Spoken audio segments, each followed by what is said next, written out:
अस्सलाम वालेकुम dear students, कैसे हैं आप लोग। उम्मीद करता हूँ खैर आफियत से होंगे। आज की इस वीडियो के अंदर जो है मैं IUBM का एक पास्ट पेपर सॉल्व करूँगा मैथ्स का, और हम देखेंगे कि उनमें क्या कॉन्सेप्ट्स लगते हैं। तो 25 सवाल हैं इन टोटल, तो पूरा इसको सॉल्व करते हैं। और जो ये पास्ट पेपर है इस वक्त आपकी स्क्रीन पर भी इस वक्त शो हो रहा है, आप इसका स्क्रीनशॉट लेके रख लीजिए। तो फिर मैं सवाल अपने लैपटॉप में देखते हुए सॉल्व कर रहा हूँ और आप फिर यहाँ से सवालात को भी देख लीजिएगा, ठीक है। तो हमारे पास जो फर्स्ट क्वेश्चन है वो है 17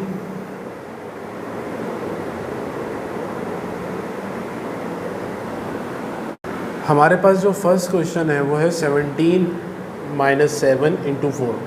इसमें क्या करना है सर, इसमें हमें डिमास रूल को अप्लाई करना है। सर ये डिमास रूल क्या होता है? डिमास रूल का मतलब होता है पहले डिवाइड, फिर मल्टीप्लाई, फिर एडिशन, फिर सब्ट्रैक्शन। तो इस कॉन्सेप्ट के तहत पहले हम यहाँ मल्टीप्लाई की साइन है तो पहले मल्टीप्लाई करेंगे, अगर डिवाइड की होती तो पहले डिवाइड करते। तो 17 में से -7 हम तब तक नहीं कर सकते जब तक मल्टीप्लाई ना हो जाए, क्योंकि मल्टीप्लाई पहले है। तो इस मल्टीप्लाई पहले इसलिए मल्टीप्लाई कर लें। तो 17 को ऐसे ही रहने दें।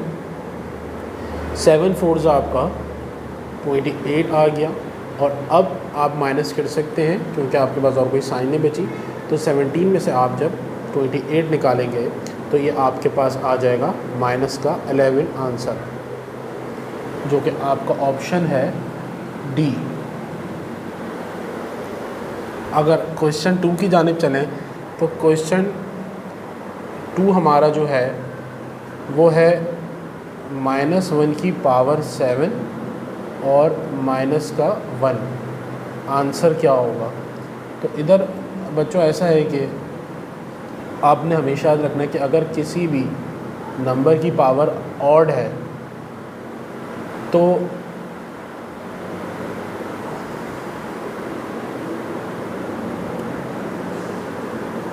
बेटा इधर आपने ये रूल हमेशा याद रखना है कि अगर किसी भी नंबर की जो पावर है वो आपके पास इवन दी हुई है तो आंसर भी इवन का हो जाएगा। उसकी वजह यह है कि इसका मतलब है -1 मल्टीप्लाई बाय -1, तो माइनस माइनस प्लस हो जाएगा और 1 1 जा 1। लेकिन अगर आपके पास -1 की पावर 3 होगी तो उसका मतलब क्या, -1 इंटू माइनस का 1 इंटू माइनस का 1, तो माइनस माइनस प्लस और प्लस माइनस माइनस। तो इस केस में आपके माइनस में ही आंसर आएगा और 1 ऐसी कैसी आएगा। तो अगर पावर इवन होगी, भले ये 2 हो या 20 हो या 2000 हो, तो इन तमाम केसेस में क्योंकि ये इवन नंबर हैं जो कि मैंने कहे, तो हमेशा आंसर पॉजिटिव ही आएगा। और अगर पावर ऑड है, भले 3 हो, भले 33 हो, भले ये 333 हो, तो इन तमाम केसेस में क्योंकि पावर ऑड है तो उसका आंसर हमेशा माइनस में रहेगा। तो इस कॉन्सेप्ट के तहत आपका जो क्वेश्चन है तो उसकी क्योंकि पावर जो है वो ऑड है तो वो आंसर भी ऑड में ही रहेगा, ठीक है, क्योंकि उसकी एक्सप्लेनेशन मैं ऊपर दे चुका हूँ। तो -1 की पावर जो है 7 वो -1 ही आएगा, और -1 एज इट इज़ आ गया, और माइनस माइनस प्लस होते हैं तो 2, और साइन हमेशा बड़े नंबर की आती है, और दोनों नंबर क्योंकि एक ही जैसे हैं तो माइनस लगा देंगे और -2 आपका आंसर। तो इसका जो बेसिकली आपका आंसर हो गया वो आपका आंसर हो गया ए। तो अच्छा बच्चों, अगर अब हम अपने तीसरे क्वेश्चन की जानिब चलें तो ये है 9 माइनस, फिर उसके बाद माइनस का 15 और 15। तो जैसे मालूम ही है कि 9 का रूट हमेशा 3 के बराबर होता है, और माइनस माइनस ये मल्टीप्लाई हो रहे हैं तो पॉजिटिव हो जाएगा, और 15 सा हो जाएगा आपका 2 to 5। तो 2 to 5 और 3 आपका हो जाएगा 2 to 8, जो कि आपका आंसर है, और ये आपका आंसर हो गया सी। इसके बाद अगर हम बच्चों अपने फोर्थ क्वेश्चन की जानिब चलें तो वो कह रहा है 10% ऑफ 50 माइनस 60% ऑफ 20। वैसे तो ये डायरेक्ट ही पता है हमें कि 50 का 10% 5 होगा और 20 का 60% 12 होगा, लेकिन अगर आप लोग इन चीज़ों में अच्छे नहीं हैं तो आप इसको सिंप्लीफाई भी कर सकते हैं। तो 10% का मतलब हो गया 10/100 और ऑफ की जगह होता है मल्टीप्लाई। ये याद रखिएगा हमेशा, ऑफ का मतलब मल्टीप्लाई होता है और तमाम हेल्पिंग वर्ब्स का मतलब होता है इक्वल्स टू। और माइनस की साइन है तो इधर आप लिख दें 60 और परसेंटेज है तो इसलिए अपॉन 100, ऑफ की जगह मल्टीप्लाई और 20। तो सिंपली 1 0 से 1 0 कैंसिल, 1 0 से 1 0 कैंसिल, तो 1 5 5 और 1 0 से 1 0 कैंसिल, 1 0 से 1 0 कैंसिल, 6 2 12। तो 5 - 12, तो 5 - 12 आपका बेसिकली हो जाएगा बच्चों माइनस का 7 आंसर, जो कि हमारा ऑप्शन ए है।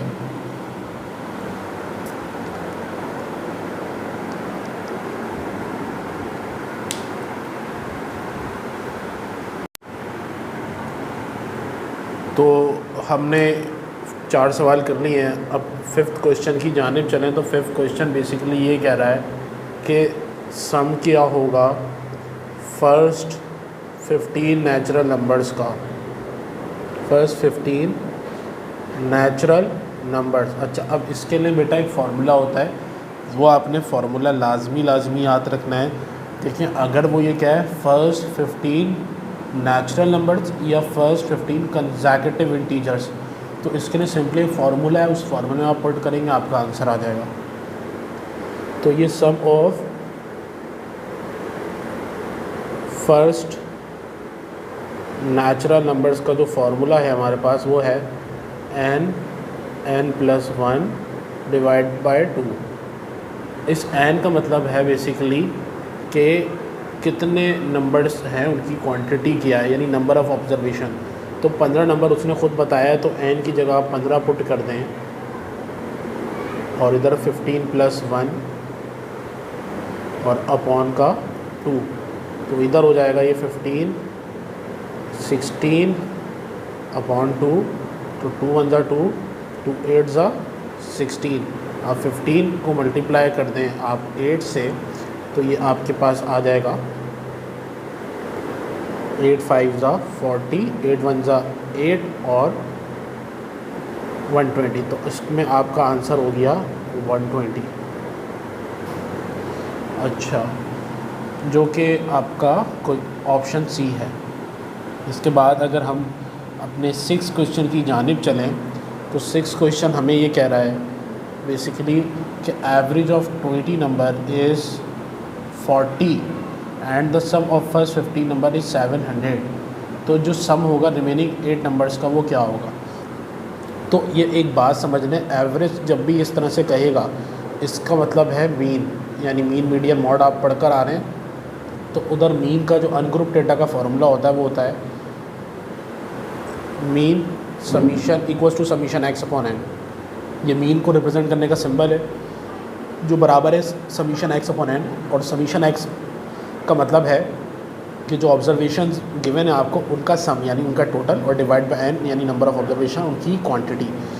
तो उसने आपको ये बताया कि जो 20 नंबर हैं बेसिकली उनका एवरेज आपके पास आ रहा है 40।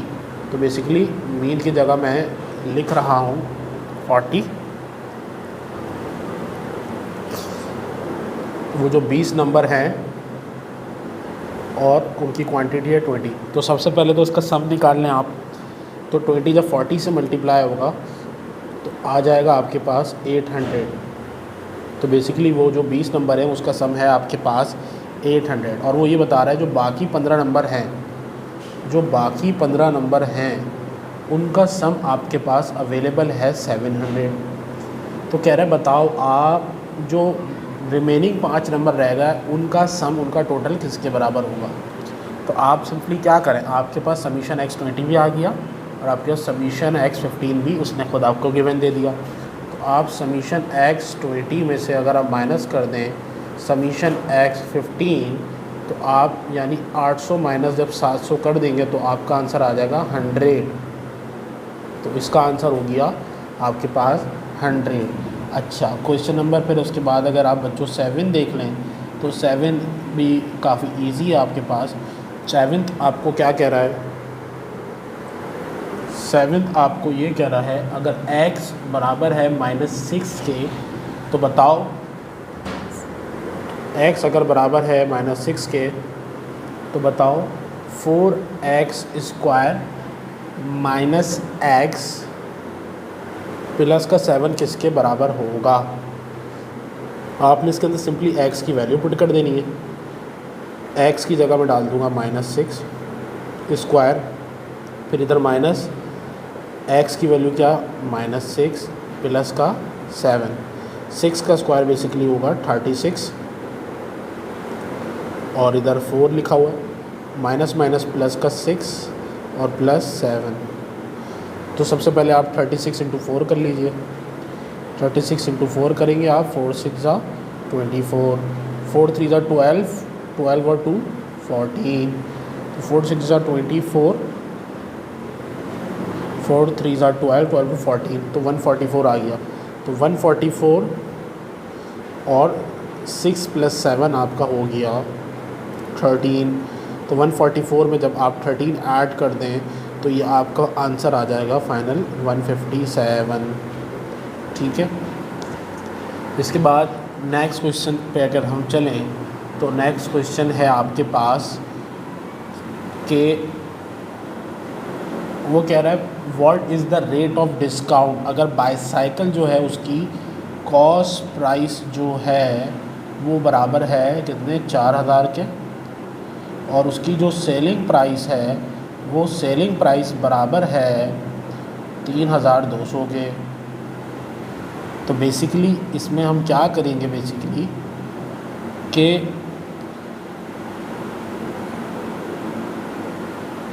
डिस्काउंट उसने कितना दिया है 800 रुपीज़ का। ठीक है, तो 800 रुपीज़ को आप ऊपर रख दें, उसको डिवाइड कर दें आप 4000 से और आप मल्टीप्लाई बाय 100 कर दें उसको परसेंटेज में कन्वर्ट करने के लिए। अब इसको आप सिंप्लीफाई कर लें, आपके पास आंसर आ जाएगा 2 0 से 2 0 कैंसिल, 1 0 से 1 0 कैंसिल, तो 4 1 4, 4 2 8 और 0।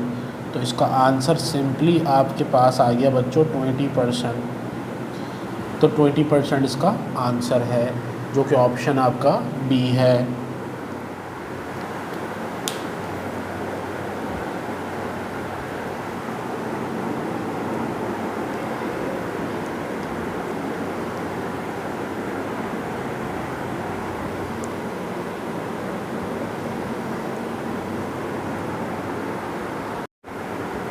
इसके बाद अगर बच्चों हम अपने क्वेश्चन नंबर 9 की जानिब चलें तो वो ये कह रहा है कि एक जो आपके पास कार है वो कितना डिस्टेंस ट्रैवल करेगी। तो सबसे पहले तो आपने डिस्टेंस मालूम करना है जिसको हम एस से रिप्रेजेंट करते थे फ़िज़िक्स के अंदर, और उसके बाद वो आपको कह रहा है कि उसकी जो स्पीड है वो 80 किलोमीटर पर आवर है। स्पीड को हम वहाँ बेसिकली वेलोसिटी कहते थे, और ये आपके पास उसने दी है 80 किलोमीटर पर आवर। और उसने बताया है कि जो टाइम उसने गिवन दिया है वो उसने दिया है 3 hours and 30 minutes। टाइम को वहाँ हम बेटा रिप्रेजेंट करते थे टी से, और उसने टाइम दिया बेसिकली 3 hour and 30 minutes। यानी इसको हम अगर कन्वर्ट कर लें जो उसने आगे 30 मिनट्स दिया है तो हम इसको बेच सकते हैं 3.5। अब हमारे पास डिस्टेंस निकालने का जो फार्मूला होता है वो होता है S equals to V T. एक चीज़ का ख्याल रहे कि आपके पास दोनों यूनिट्स का सेम होना ज़रूरी है। तो क्योंकि उसने ये आपको किलोमीटर पर आवर में दिया था तो मैंने इसको भी आर में रखा है। अब इसके अंदर पुट कर दें, आपके पास आंसर जो है वो भी किलोमीटर में आ जाएगा। और उसने आपसे डिस्टेंस पूछा है और उसने आपको ऑप्शंस भी किलोमीटर में दिए हैं। तो वी आपके पास बेटा अवेलेबल है 80 में, और टी आपके पास अवेलेबल है 3.5। 3.5 उसको हमने यूँ करा कि 3 घंटे तो हो गए, और जो 30 मिनट है वो बेसिकली आधा घंटा होता है, तो आधा घंटा 0.5 की उसमें आएगा। अब इसको आप सिंप्लीफाई कर लें, कैसे होगा सर ये सिंप्लीफाई, इसको आप कर लें 35 अपॉन 10। अब ये सर क्या करा आपने, बेसिकली पॉइंट उठा के हमें लाया हूँ इधर, तो उसका रूल होता है कि जब भी पॉइंट उठ के इधर आएगा तो डिवाइड बाय 1 तो होगा, लेकिन जितने डिजिट्स वो फैलांग कर इस साइड पर आएगा तो वो 0 उतने लगेंगे। अब जब ये पॉइंट उठ कर इधर आएगा तो पॉइंट की वैल्यू ख़त्म हो जाएगी। अब इसको आप सिंप्लीफाई कर लें, बेसिकली 0 से 0 आपका कैंसिल हो गया, और आप 35 को मल्टीप्लाई बाय 8 कर लें।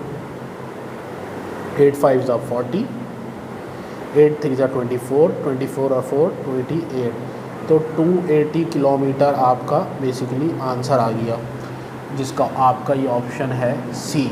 इसके बाद बेटा अगर हम क्वेश्चन नंबर 10 करें, तो क्वेश्चन नंबर 10 आपको ये कह रहा है कि 10 पेंसिल की कॉस्ट अगर 20 है तो बताएं how many pencils can be bought इन ₹100।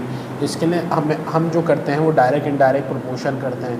तो बेसिकली पेंसिल्स और कॉस्ट, तो पेंसिल 10 आ रही हैं जब कॉस्ट उसकी लग रही है 20, तो कितनी पेंसिल्स आपके पास आएंगी 100 रुपये के अंदर। तो ये कैसे निकालेंगे, आपने सोचना है बेसिकली कि अगर पेंसिल की कॉस्ट बढ़ जाए तो अगर पेंसिल की क्वांटिटी बढ़ जाए तो उसकी कॉस्ट भी बढ़ेगी, और अगर पेंसिल की क्वांटिटी कम हो जाए तो उसकी कॉस्ट भी कम होगी। तो जहाँ दोनों चीज़ों का रिलेशन सेम होता है, ऐसे प्रोपोर्शन को हम डायरेक्ट प्रोपोर्शन कहते हैं। जहाँ दोनों चीज़ों का रिलेशन इन्वर्स होता है तो उसको हम इनडायरेक्ट प्रोपोर्शन कहते हैं या इन्वर्स प्रोपोर्शन कहते हैं। अब इसको सिंप्लीफाई करने के लिए आपने करना ये होता है कि आप x/10 कर दें, यानी इसको रिवर्स करके लिख दें। ये डाटा बनाया था ऊपर, और जब ये डायरेक्ट प्रोपोर्शन होता है तो x की सीध में जो नंबर होता है हम उसको लिख देते हैं, और क्योंकि वो पूरा हमने उलट लिखा था तो उसको भी हम उलट लिखेंगे।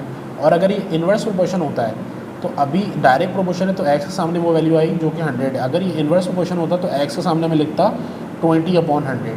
तो ये डायरेक्ट इनडायरेक्ट प्रोपोर्शन का फ़र्क है, और डायरेक्ट प्रोपोर्शन में दोनों आइटम 7 बढ़ते हैं और 60 घटते हैं, और इन्वर्स प्रोपोर्शन या इनडायरेक्ट प्रोपोर्शन में एक आइटम बढ़ता है तो एक घटता है, और वाइस वर्सा।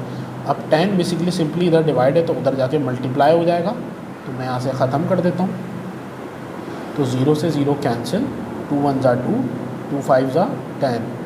तो बेसिकली इसका आंसर आपके पास आ गया 50, कि आप 50 पेंसिल ख़रीद सकते हो 100 रुपीज़ की। ये वैसे आप ऐसे कॉमन सेंस से भी कर सकते थे, लेकिन इसको मैंने यूँ इसलिए कराया कि अगर ये क्वेश्चन में ज़रा सा भी डिफ़िकल्ट वैल्यूज़ आएंगी तो आप कंफ्यूज ना हो, आप उसको बआसानी कर लें, इसलिए मैंने उसको इस तरह से कराया, वरना तो आप इसको कॉमन सेंस से भी कर सकते थे।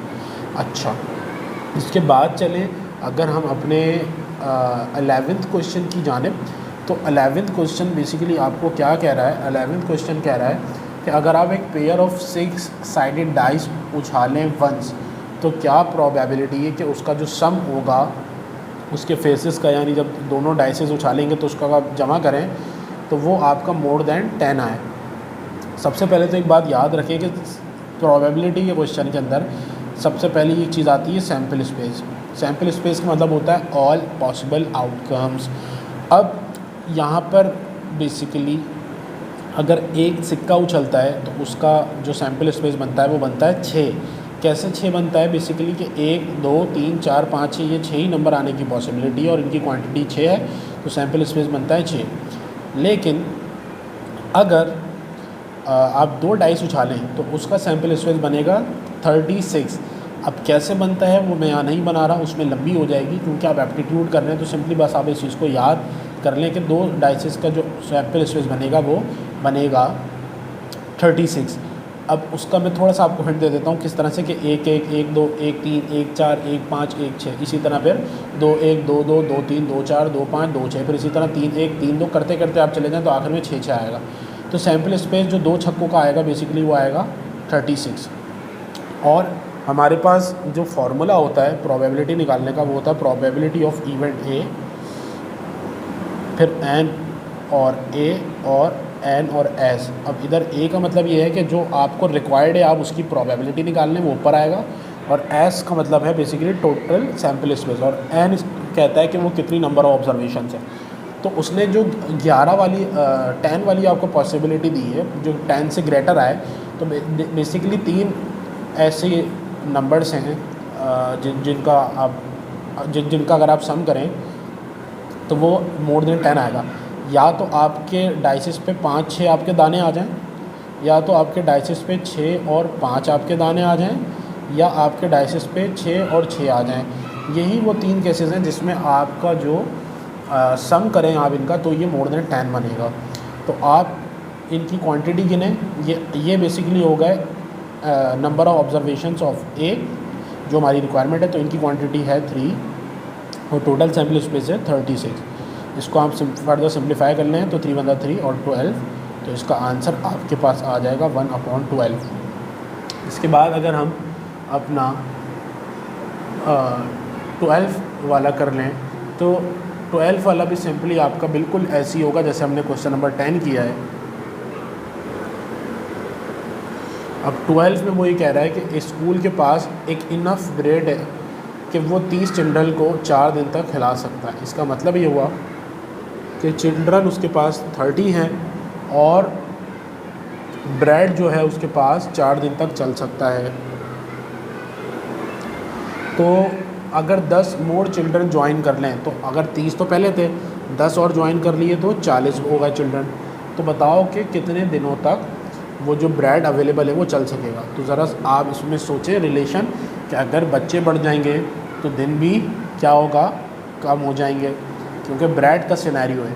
अगर बच्चे बढ़ेंगे तो ज़ाहिर है ब्रेड तो जल्दी ख़त्म हो जाएंगे, तो कम दिन लगेंगे। तो और अगर बच्चे कम हो जाएं तो ब्रेड ज़्यादा दिन तक चल जाएगा। तो बेसिकली यहाँ इन्वर्स प्रोपोर्शन है। ये डायरेक्ट प्रोपोर्शन का था, ये इन्वर्स प्रोपोर्शन का आ गया। अब इसमें इन्वर्स प्रोपोर्शन में क्या करते हैं, जैसे मैंने आपको बताया था कि आपने अपोजिट वाला लिखना होता है।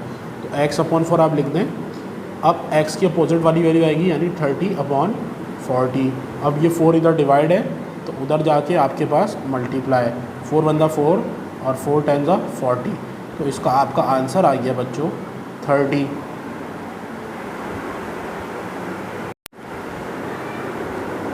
अब हम अपना बच्चों क्वेश्चन नंबर 13 सॉल्व कर लेते हैं।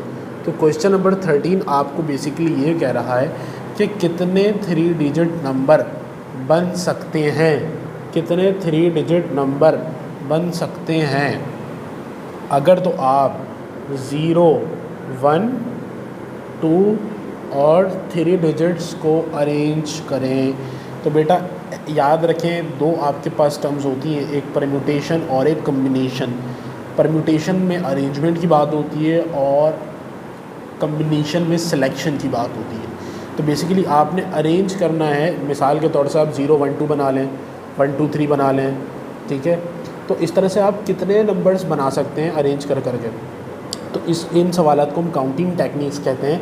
तो बेसिकली परम्यूटेशन निकालना है और परम्यूटेशन का हमारे पास एक फार्मूला होता है जो मैंने आपके सामने लिख दिया है, n factorial n minus r factorial. अब बेसिकली n कितना है, n होते हैं total numbers, total number of observation. वो कितनी आपके 4 पुट कर दें फार्मूले में, 4 फैक्टोरियल और n माइनस r बेसिकली वो होता है जो आपको उसने रिक्वायरमेंट दी है। तो उसकी रिक्वायरमेंट क्या है कि 3 डिजिट नंबर। तो r क्या हो जाएगा 4 - 3 फैक्टोरियल। तो अब फैक्टोरियल का मतलब ये होता है कि फैक्टोरियल के बाद 4 जो दिया, जिस भी नंबर के साथ मतलब फैक्टोरियल होगा तो उससे सारे जो छोटे वाले नंबर्स हैं 1 तक, वहाँ तक आपने मल्टीप्लाई करना है। जैसे 4 है तो 4 के बाद कौन कौन से आएंगे, 3, 2, 1। तो इस तरह इनको मल्टीप्लाई करना होता है। अगर ये 10 दिया होता तो मतलब क्या होता, 10 फैक्टोरियल अगर होता तो 10 × 9, 9 × 8, 8 × 7 और करते करते 1 तक आता। और 4 - 3 1 फैक्टोरियल, और 1 फैक्टोरियल 1 के ही बराबर होता है। तो सिंपली क्या है, 4 1 से 1 कैंसिल और 4 3 ज़ा 12, 12 2 ज़ा 24। तो इसका आपका आंसर आ गया बच्चों 24। और इससे मत घबराइएगा, ये बेसिकली सिंबल है रिप्रेजेंट करने का। अगर आपने नहीं पढ़ा, वैसे तो आपने पढ़ा होगा, ये सिंबल है। तो इसका कुछ नहीं करना, बस ये फार्मूला है में पुट करना आंसर। ये परम्यूटेशन निकालने का तरीका है और ये बहुत आसान सा क्वेश्चन है आपके पास। अच्छा, अब अगर हम बच्चों क्वेश्चन नंबर 14 देखें तो क्वेश्चन नंबर 14 कह रहा है कि एक कम्पैटिटिव एग्ज़ाम हुआ और स्टूडेंट को उसमें कम से कम 40% मार्क्स सिक्योर करने हैं, लेकिन स्टूडेंट ने 40% मार्क्स के बजाय 40 मार्क्स स्कोर करे और वो 80 मार्क्स से फेल हो गया। तो बताएं टोटल मार्क्स कितने थे या मैक्सिमम मार्क्स कितने थे। तो सबसे पहली बात तो ये कि 40% मार्क्स उसे स्कोर करने थे, ठीक है, पास होने के लिए। तो ये पासिंग परसेंटेज आ गई आपके पास। और वो बता रहे हैं कि उसने जो स्कोर किया मार्क्स, जो उसका स्कोर था वो आया 40, और वो जो फेल बाय हुआ वो हुआ 80 मार्क्स से। इसका मतलब क्या हुआ बच्चों के 40 और 80 अगर मिल जाए तो वो पासिंग मार्क्स होंगे। तो पासिंग मार्क्स हमने ऐसे निकाल लिए कि पासिंग मार्क्स कितने हो गए, 40 और 20 120 पासिंग मार्क्स आ गए। तो वो कह रहा है टोटल मार्क्स कितने होंगे। अब हमने करना क्या, हमारे पासिंग मार्क्स आ गए तो आपने 120 लिखना है, उसको मल्टीप्लाई करा देना है 100 से और अपॉन कर देना है 40। वो इसलिए करना है कि आप 120 पार्ट है और पार्ट से आप क्या करना चाह रहे हो, टोटल निकालना चाह रहे हो। तो अपॉन 40 इसलिए किया कि 120 इक्विवेलेंट है 40 के, तो बाकी का टोटल नंबर निकल कर आ जाएगा। अगर उसका मल्टीप्लाई बाय 100 कर दें तो 100% वो निकल कर आ जाएगा। अच्छा, अब क्या है, इसको आप सिंप्लीफाई कर लें, 0 से 0 कैंसिल, 4 1 4, 4 3 12, तो 30 × 10 300। तो 300 बेसिकली आपका बच्चों आंसर आ जाएगा। इसके बाद अगर हम अपने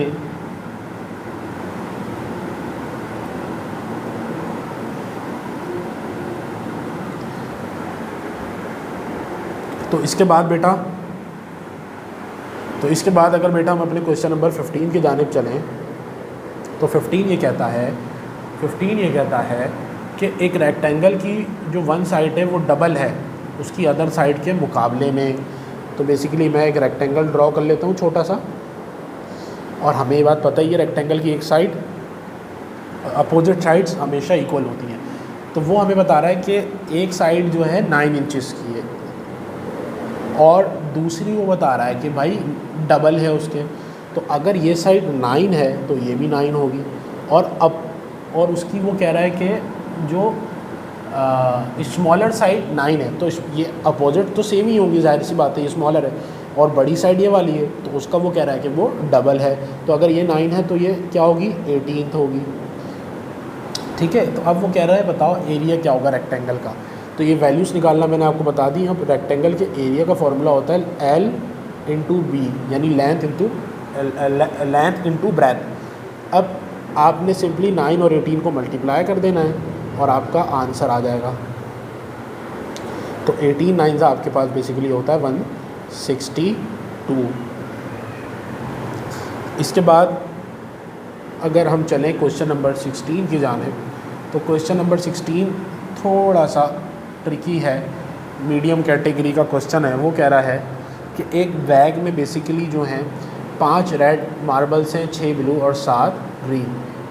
तो बताओ अगर 2 मार्बल्स आप निकालते हो उस बैग से तो कितनी तरह से आप रेड मार्बल्स को विथड्रॉ कर सकते हो। तो देखिए यहाँ मार्बल निकालना है आपने, तो यहाँ बेसिकली हो रही है सिलेक्शन, तो यहाँ लगेगा कम्बिनेशन का फॉर्मूला। अब कम्बिनेशन का फॉर्मूला सर क्या होता है, NCR n factorial r factorial n minus r का फैक्टोरियल। तो सबसे पहले तो आपने काउंटिंग टेक्निक्स की मदद से, यानी ये जो फार्मूला है काउंटिंग टेक्निक्स का है, आपको ये मालूम करना है कि बेसिकली जो 5 और 6 और 7, 5 6 11 और 18 मार्बल्स में से पहले 2 मार्बल निकालने के तरीके क्या हो सकते हैं, कितने तरीक़ों से आप 18 में से 2 करके निकाल सकते हो। जब वो आ जाएगा तो फिर आपको मालूम करना पड़ेगा कि रेड मार्बल्स आपके पास कितने हैं, 5। तो 5 रेड मार्बल में से 2 करके निकालने के कितने तरीके हो सकते हैं। जब आपके पास वो दोनों आ जाएगा तो फिर आप प्रोबेबिलिटी के फॉर्मूले में डालोगे और कर लोगे। किस तरह से करना है चलो हम देखते हैं। तो सबसे पहले बच्चों को मालूम कर रहा हूँ 18 मार्बल में से बेसिकली 2 मार्बल निकालने के तरीके। तो ऊपर आ जाएगा 18 फैक्टोरियल और नीचे आ जाएगा आपके पास 2 फैक्टोरियल, और आपके पास n-r यानी 18 - 2 करें तो 16 फैक्टोरियल आ गया। इसकी कैलकुलेशन मैं डायरेक्ट कर रहा हूँ। आप अगर आपको डायरेक्ट में प्रॉब्लम होती है तो आप नॉर्मली इसको कर सकते हैं, ठीक है। मैं इसको डायरेक्ट करूँगा तो आपके पास सिंपली क्या हो गया कि आपके पास ऊपर इस हिसाब से बच जाएगा 18 और 17, और ये और आपका बाकी सारी वो वैल्यूज़ कट जाएंगी और नीचे आ जाएगा आपके पास 2। तो 2 1 ज़ा 2 और 2 9 ज़ा 18।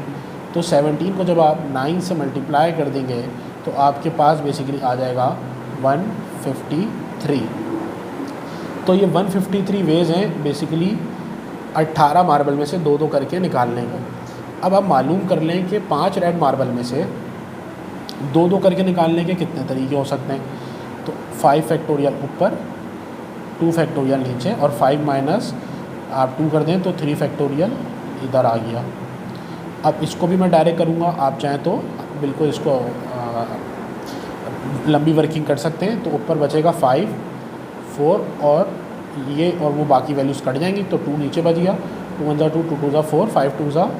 तो बेसिकली 10 तरीके हैं कि आप 5 रेड मार्बल में से 2-2 अगर करके निकालो तो वो आएंगे और टोटल 18 मार्बल में से 2-2 निकालने के तरीके 153। तो इसका जो सॉल्यूशन है बाकी का मैं यहाँ कर लेता हूँ। उसको सिंपली प्रोबेबिलिटी के आप फार्मूले में डालेंगे। फार्मूला क्या मैंने आपको सिखाया था, फार्मूला सिखाया था आपको कि n number of observations of required event A, number of observation of sample space. तो sample space total ways sample space होते हैं, total possible outcomes sample space होते हैं, वो आया 153। आप नीचे 153 लिख दें और 10 वेज हैं। तो आपका ये आंसर आ गया जो कि आपके पास ऑप्शन में गिवन नहीं है। तो आपका आंसर हो गया ई। इसके बाद बच्चों हम चलें अपने नेक्स्ट क्वेश्चन की जानिब। तो बच्चों हम जो है इसके बाद अपना क्वेश्चन नंबर 17 अटैम्प्ट करते हैं। तो क्वेश्चन नंबर 17 ये कह रहा है कि आपके पास एक रेक्टेंगल है जिसकी एक रेक्टेंगुलर गार्डन में जिसकी एक साइड 60% से इंक्रीज़ हो जाती है और एक साइड 60% से डिक्रीज़ हो जाती है। तो इसको बच्चों आपने एज्यूम करके करना पड़ेगा। तो मैं एज्यूम कर लेता हूँ कि एक साइड उसकी थी 10 और दूसरी साइड भी थी 10।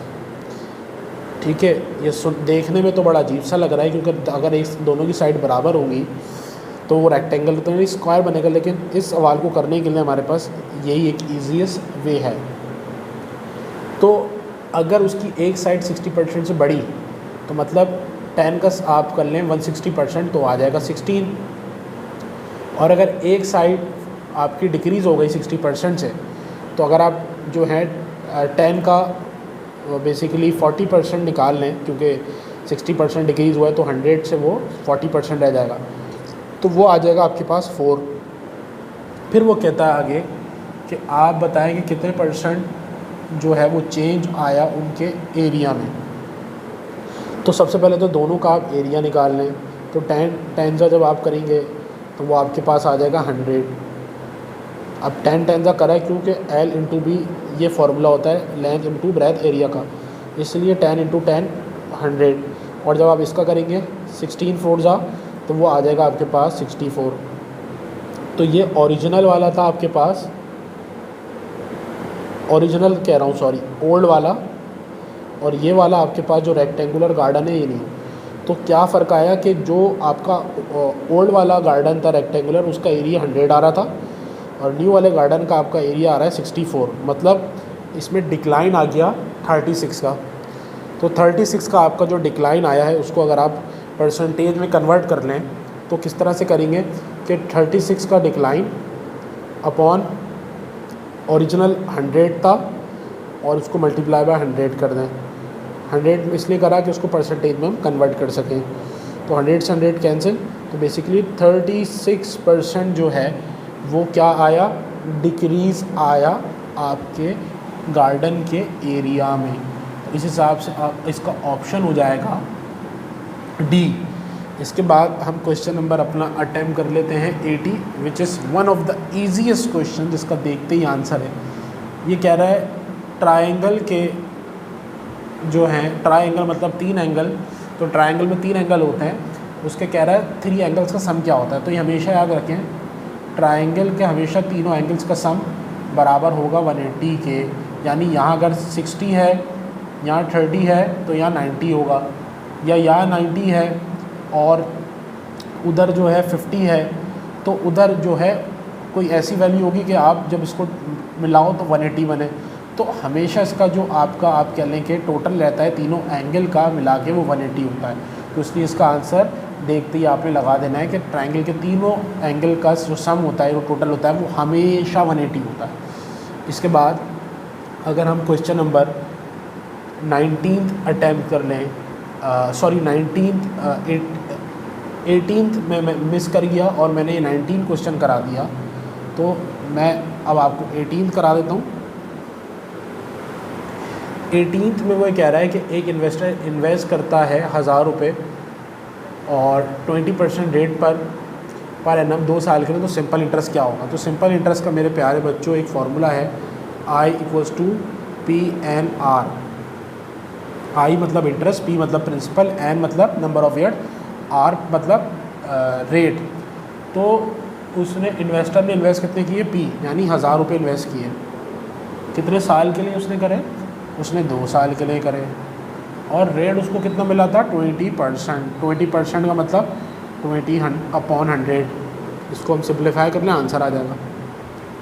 1 0 से 1 0 कैंसिल, 1 0 से 1 0 कैंसिल, तो 2 2 4 और 4 100 4 को जब 100 से मल्टीप्लाई करेंगे तो आ जाएगा 400 आंसर। 100 2 200, 200 × 2 400, या आप 2 2 4 और फिर उसको 100 से मल्टीप्लाई करते हैं तो कुछ भी करने 400 ही आपके पास आएगा।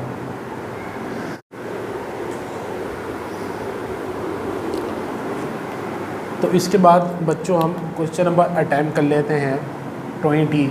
तो 20 ये कह रहा है कि एवरेज स्पीड क्या होगी माइल्स पर आवर में अगर पार्टिकल जो है वो डिस्टेंस कवर करता है 120 माइल्स का 1 घंटे 20 मिनट में।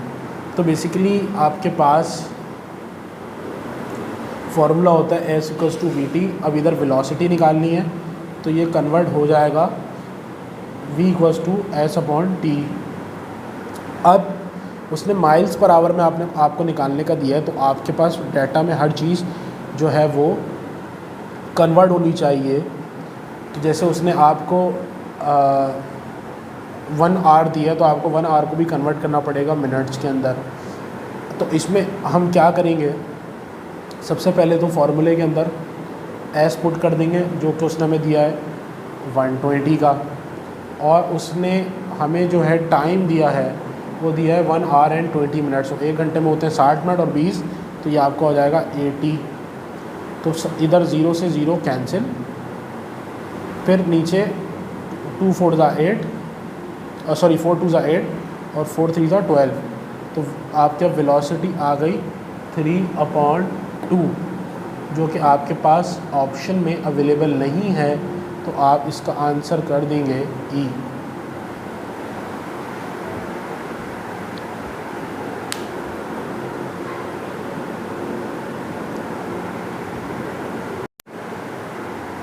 इसके बाद हम क्वेश्चन नंबर 21 भी अटैम्प्ट कर लेते हैं यहीं।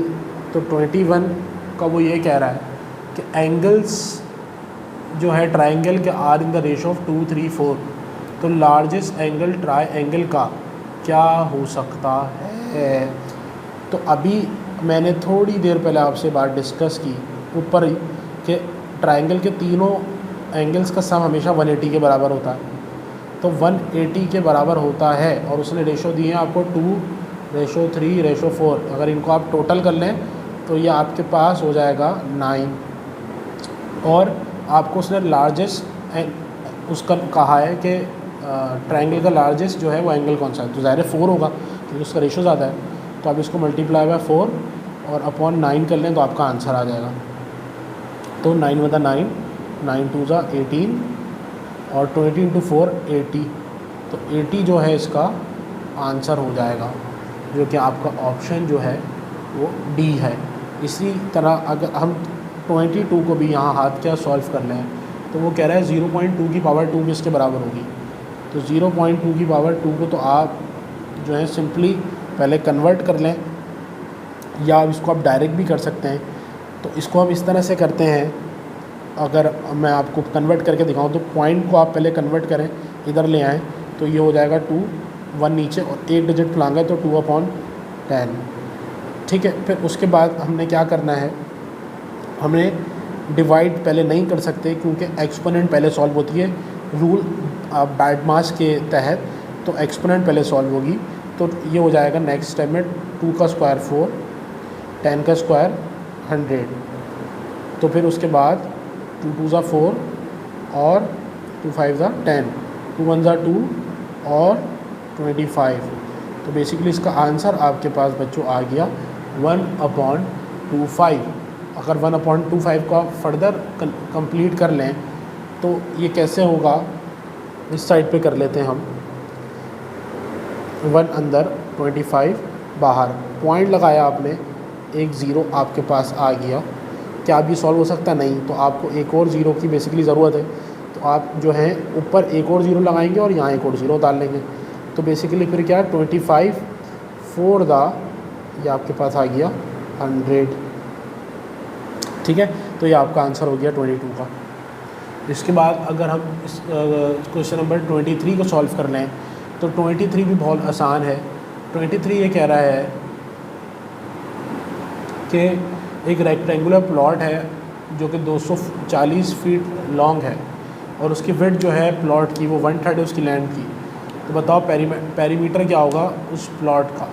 तो सबसे पहले तो बच्चों आप ये बात समझ लीजिए कि पेरीमीटर का मतलब होता है कि रेक्टेंगुलर की तीनों साइड्स, चारों साइड्स का जो टोटल मेजरमेंट है।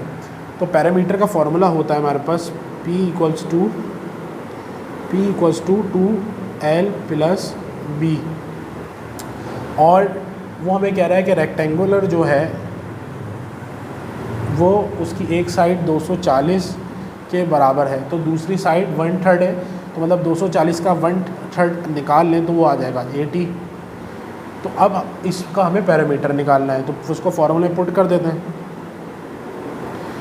2 और 240 + 80, तो 240 और 80 हमारे पास हो जाएगा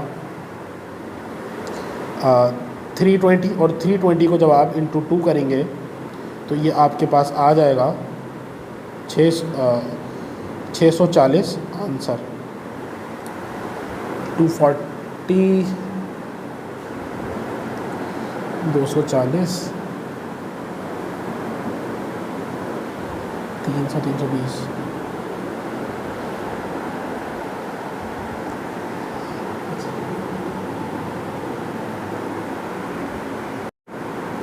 इसके बाद बच्चों हम अगर क्वेश्चन नंबर 24 और 25 कर लें, विच इज़ वेरी इजी। 24 कह रहा है कि एवरेज क्या होगा सीक्वेंस का।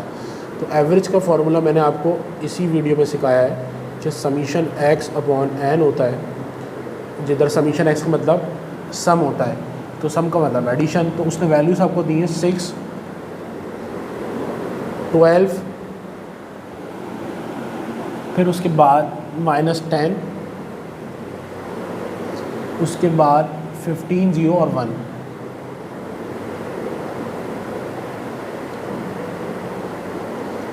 अब ये नंबर्स कितने हैं, नंबर ऑब्जर्वेशन कितनी है, 1 2 3 4 5 6, तो डिवाइड बाय 6 कर दें। अगर इसको आप फर्दर सॉल्व कर लें तो क्या हो जाएगा 12 और 6 18, 18 और 1 आपका हो जाएगा 19, 19 और 15 जब आप कर देंगे तो ये आपके पास हो जाएगा 34, और 34 में से जब आप -10 करेंगे तो आपके पास आ जाएगा 24।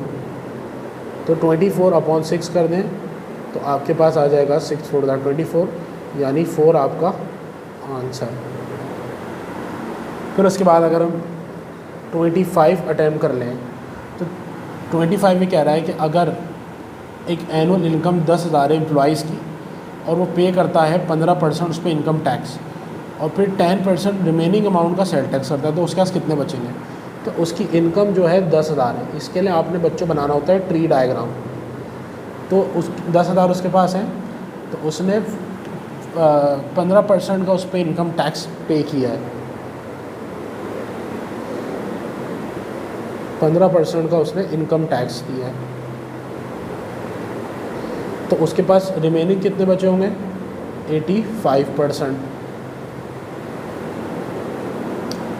और वो कह रहा है कि जो रिमेनिंग बचा उसका उसने 10% सेल टैक्स दे दिया, तो इस रिमेनिंग का उसने 10% जो है वो सेल्स टैक्स दे दिया। तो उसके पास अगर सेल टैक्स 10% दे दिया तो 90% रिमेनिंग बचा होगा, जो लास्ट का रिमेनिंग है। तो वो कह रहा है उसके बाद बताओ कि ये वाली चीज़ कितने की बची होगी। तो इसका सिंपली रूल ये होता है कि इसको इक्वल्स टू आपने x ले लें, जो चीज़ वो आपसे पूछ रहा है, और जहाँ वहाँ तक पहुँच जाएं जो चीज़ उस जो आपने निकालनी है। तो 90% रिमेनिंग था 85 का, और 85% रिमेनिंग था 10,000 का, तो इन सबको आपस में मल्टीप्लाई करा दें, आपका आंसर आ जाएगा। तो 10,000 into 85% into 90% equals to x। तो 2 ज़ीरो से ये 2 ज़ीरो कैंसिल, ये 2 ज़ीरो से ये 2 ज़ीरो कैंसिल, 85 इंटू आप 90 कर लें, आपका आंसर आ जाएगा। 0 5 ज़ा 0, 0 8 ज़ा 0, 9 5 ज़ा 45, 9 8 ज़ा 72, 72 और 4 76। तो इसका आंसर सिंपली आ गया 7,650, जो कि आपका ऑप्शन है डी।